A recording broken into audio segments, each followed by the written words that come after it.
welcome back! It's time for another top 5 video, and it's been a while since I've done one of these because I haven't had a camera. But now I do! So this week's top 5 is inspired by the fact that all of my children contain Shakespeare allusions in their names.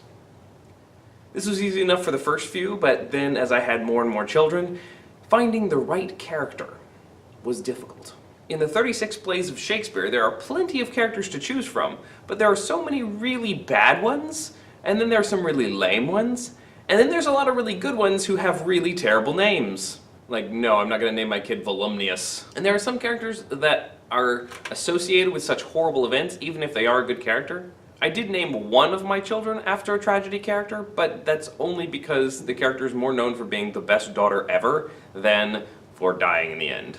And then after my wife vetoed through several other names, we were left with a very small pool. However, we kept the tradition alive, and it's been fun.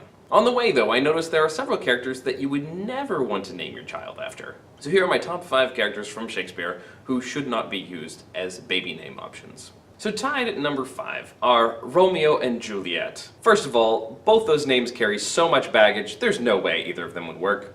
And second of all, both the characters are so pathetic, and I want to wring their necks. Romeo and Juliet is not my favorite Shakespeare play. Let's face it, the only good character in that play is Mercutio, and he dies in Act 3.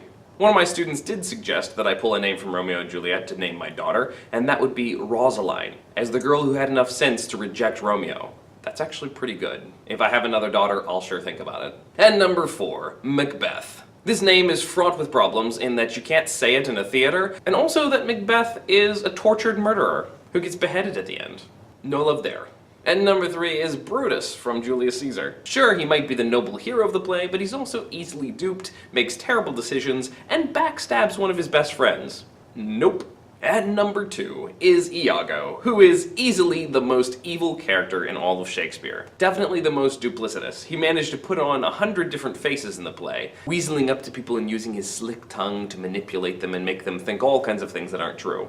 You name your child after Iago, and you'll be wanting to throttle them all the time. Finally, my number 1 worst name from Shakespeare is Ophelia. Yeah, I feel for you, Ophelia, but not enough to name my kid after a girl who's pushed around by every man in her life, tortured psychologically, and drowns in a pool. Instead, I chose great names like Henry from Henry V, Cordelia from King Lear, and my wife chose to name our second son's middle name Shakespeare, and our fourth son's middle name Cadwal, after Cadwal in Cymbeline. I was pushing for Robin from Robin Goodfellow, Midsummer Night's Dream, but she wouldn't have it.